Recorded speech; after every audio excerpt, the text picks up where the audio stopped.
이날은 준비일이라.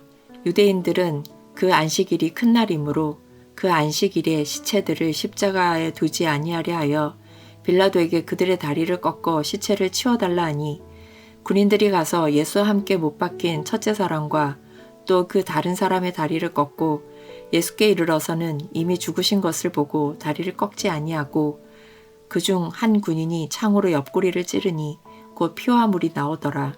이를 본 자가 증언하였으니 그 증언이 참이라. 그가 자기의 말하는 것이 참인 줄 알고 너희로 믿게 하려 함이니이다. 이 일이 일어난 것은 그 뼈가 하나도 꺾이지 아니하리라 한 성경을 응하게 하려 함이라.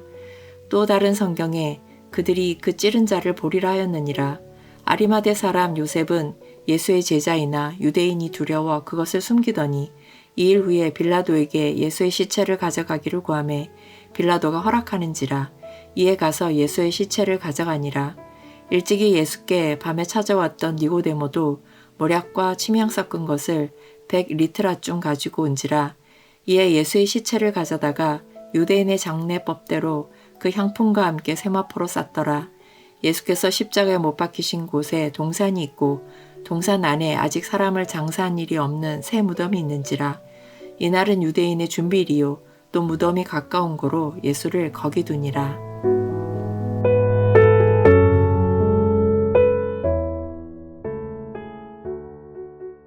십자가 위에서 주님께서 숨을 거두셨습니다. 온 우주가 숨을 죽였습니다. 구원의 위대한 역사가 마침내 완성이 되었습니다. 그러나 골고다 언덕의 참혹한 현실은 아직 끝나지 않았습니다. 피비린내 나는 처형장에는 여전히 차가운 인간의 잔인함이 서성이고 있었습니다. 오늘 본문은 단순한 장례 절차가 아닙니다. 이 본문에는 인간의 가장 깊은 위선이 폭로가 됩니다. 동시에 그것마저도 압도하시는 하나님의 절대 주권이 장엄하게 펼쳐집니다. 유대 종교 지도자들이 빌라도에게 나아갑니다. 십자가에 달린 자들의 다리를 꺾어 시체를 치워달라고 요구합니다. 이유는 안식일이 다가오고 있었기 때문입니다. 그것도 6월절이 겹친 큰 날이었습니다. 시체가 나무에 매달려 있으면 땅이 부정해진다는 율법을 지키려 했습니다. 참으로 소름 끼치는 아이러니입니다. 이들은 지금 역사상 가장 무죄하고 거룩한 분을 거짓 증거로 올가매어 죽였습니다. 하나님의 아들을 십자가에 못 박는 무서운 죄를 저질렀습니다. 그런데도 자신들의 종교의식을 지키겠다고 시체를 치워달라고 말합니다. 율법의 근본 정신인 긍휼과 사랑은 무참히 짓밟았습니다. 그러면서도 율법의 세밀한 규정은 철저히 지키려고 했습니다. 종교라는 이름으로 자행된 끔찍한 모순입니다. 하지만 우리는 이들에게 함부로 돌을 던질 수가 없습니다. 이들의 위선은 곧 우리의 위선일 수 있기 때문입니다. 예배 때는 모든 것을 주님께 맡기겠습니다라고 고백하지만 월요일 아침 학교나 직장에서는 그것을 잊어버립니다. 형제 자매를 용서하겠습니다라고 다짐하면서도 친구의 배신에는 쉽게 마음의 돌을 던집니다. 십자가에서 받은 무한한 용서를 찬양하면서도 직장에서의 부당한 대우나 다른 사람의 실수 앞에서는 판단자가 되어 쉽게 정죄해버립니다. 이제 로마 군병들이 망치를 들고 다가옵니다. 십자가형은 잔혹합니다.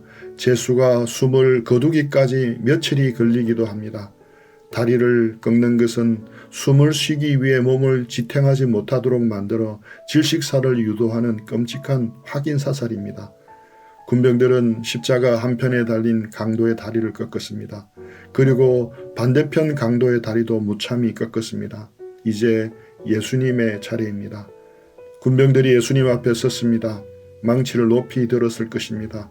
그런데 그들은 멈칫합니다. 예수님이 이미 죽으신 것을 보았습니다. 다리를 꺾을 필요가 없었습니다. 망치를 내려놓습니다. 대신 한 군병이 창을 들어 예수님의 옆구리를 깊이 찌릅니다. 그곳에서 피와 물이 쏟아져 나옵니다. 이 장면은 결코 우연이 아닙니다. 군병들의 변덕이 아닙니다. 철저한 하나님의 섭리입니다. 만약 군병들이 평소대로 예수님의 다리를 꺾었다면 어떻게 되었겠습니까? 구약의 예언이 어긋나게 됩니다. 이 끔찍한 사륙의 현장 속에서도 하나님은 말씀을 한치 오차 없이 이루고 계셨습니다. 사도 요한은 이 사건을 기록하며 두 가지 구약의 예언을 인용합니다. 시편 34편 20절입니다. 그의 모든 뼈를 보호하시며 그 중에 하나도 꺾이지 아니하도다.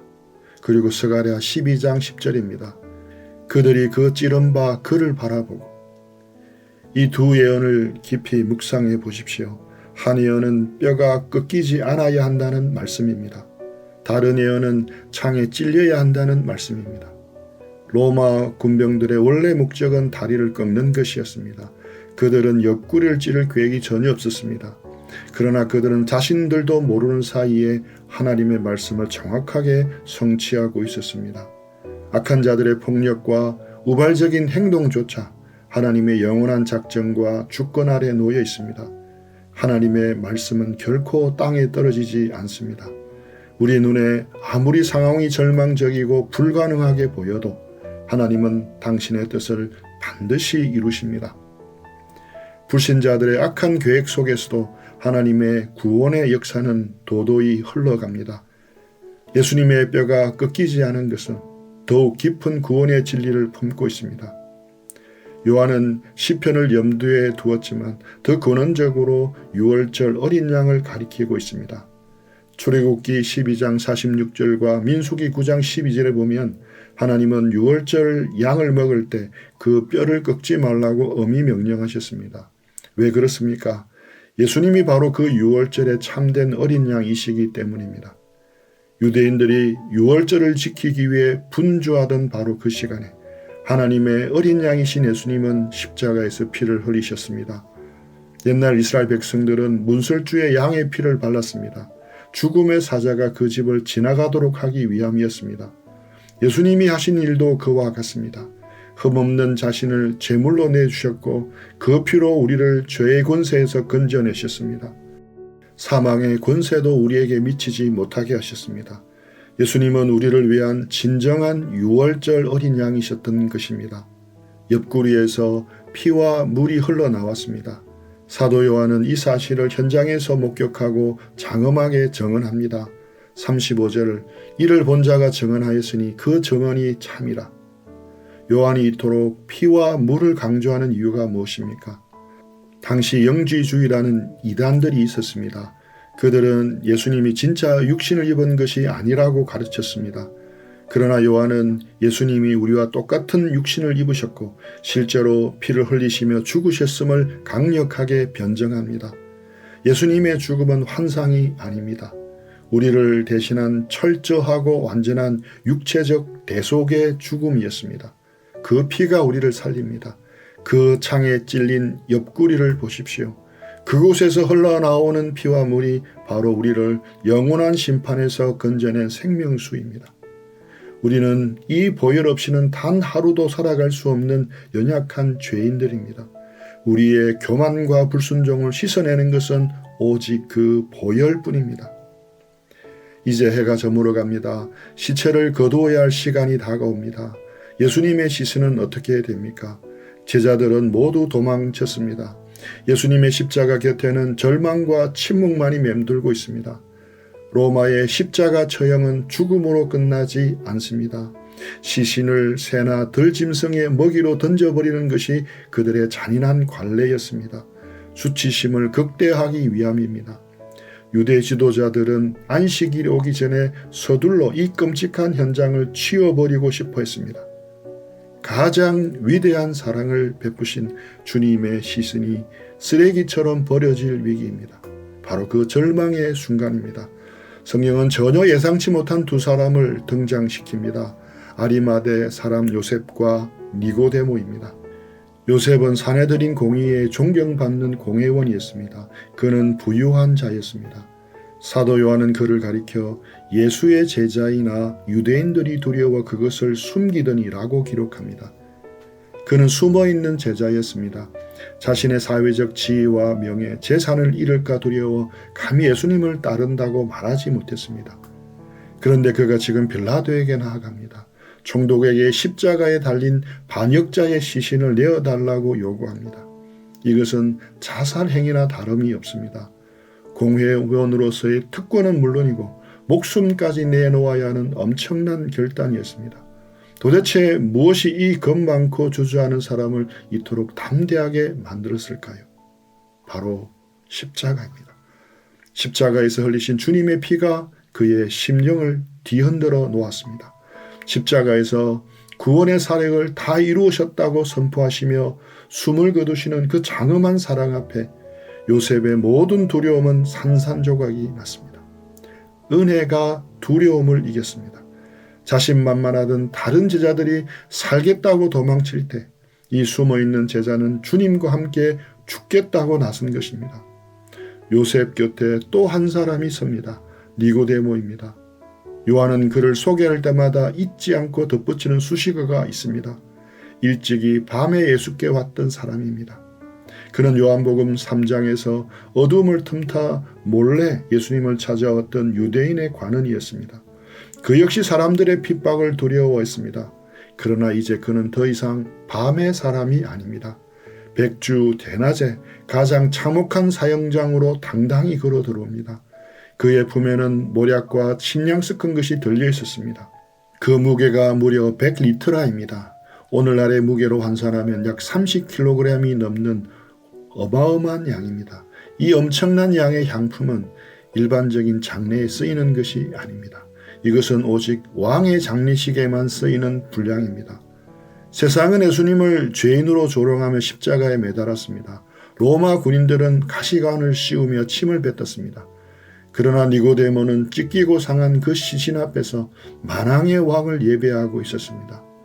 죽음의 냄새를 뒤덮는 진한 향유를 부으며 십자가에 달리신 분이 진정한 왕이심을 온몸으로 선포하고 있었습니다.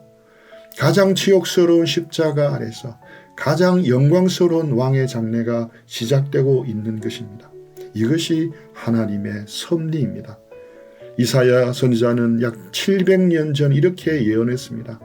이사야 53장 9절 그는 강포를 행하지 아니하고 그의 입에는 거짓이 없었으나 그의 무덤이 악인들과 함께 있었으며 그가 죽은 후에 부자와 함께 있었도다.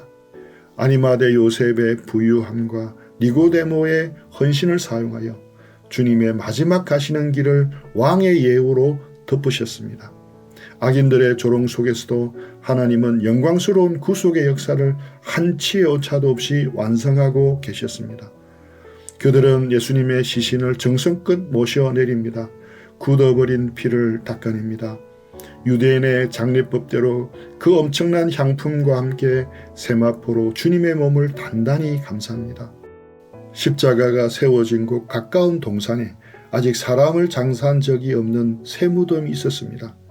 유대인의 안식일 준비일이 다가오고 있었기에 그들은 서둘러 그곳에 주님을 모십니다. 사도 요한이 동산이라는 단어를 의도적으로 기록한 것을 깊이 묵상해 보십시오. 성경의 역사는 동산에서 시작이 되었습니다. 에덴 동산입니다. 그곳에서 첫사람 아담은 범죄했습니다. 생명 대신 죽음을 선택했습니다. 그 결과 온 인류에게 사망의 그림자가 드리워졌습니다. 그러나 이제 또 다른 동산이 등장합니다. 마지막 아담이신 예수 그리스도께서 십자가에서 피 흘리시고 묻히신 동산입니다. 첫 번째 동산에서는 사람의 불순종으로 말미암아 생명이 죽음으로 변했습니다. 그러나 이 두 번째 동산에서는 흠없는 어린 양의 온전한 순종으로 말미암아 죽음이 묻히고 영원한 생명이 움트기 시작합니다. 사랑하는 형제 자매 여러분, 오늘 우리의 모습은 어떠합니까? 우리는 아리마대 요셉처럼 니고데모처럼 세상의 시선이 두려워 숨어있는 제자는 아닙니까? 직장에서 학교에서 세상의 모임 속에서 내가 그리스도인이라는 사실을 감추고 살아가고 있지는 않습니까? 십자가의 은혜를 안다고 하면서도 여전히 사람들의 평판과 나의 안위가 더 중요하며 주님을 멀찍이서만 따라가고 있지는 않습니까? 그렇다면 오늘 골고다 언덕으로 나오십시오. 자신을 버려 십자가에 달리신 그 사랑을 바라보십시오. 창에 찔려 피와 물을 다 쏟으신 그 상한 가슴을 응시하십시오. 십자가의 은혜가 우리 영혼을 깊이 적실 때 우리를 올가매던 세상의 두려움은 떠나갈 것입니다. 십자가는 우리를 변화시키십니다. 소심한 자를 담대한 복음의 정인으로 만듭니다. 이기적인 자를 헌신적인 사랑의 사람으로 빚어냅니다. 니고데모가 자신의 가장 귀한 것을 아낌없이 왕의 장래에 쏟아부었듯이 구원의 감격에 사로잡힌 영혼은 주님을 위해 자신의 삶을 깨뜨려 향유로 부어드립니다. 이제 주님의 몸이 무덤에 뉘어졌습니다.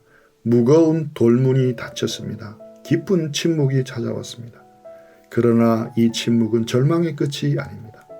우리는 이제 이 어두운 무덤 앞에서 부활의 찬란한 아침을 기다립니다. 세상의 어떤 권세도 사망의 어떤 빗장도 우리 주님을 무덤에 가두어 둘 수 없습니다. 오늘 하루 우리의 죄를 대신 지시고 죽임 당하신 그 깊은 사랑을 우리 가슴 깊이 새기고 이제 숨은 제자가 아니라 십자가의 흔적을 가진 당당한 주님의 자녀로 세상을 향해 나아가는 우리 모두가 되기를 축복합니다. 우리 들은 말씀 가지고 기도하며 주님과 교제하는 시간들 가지겠습니다.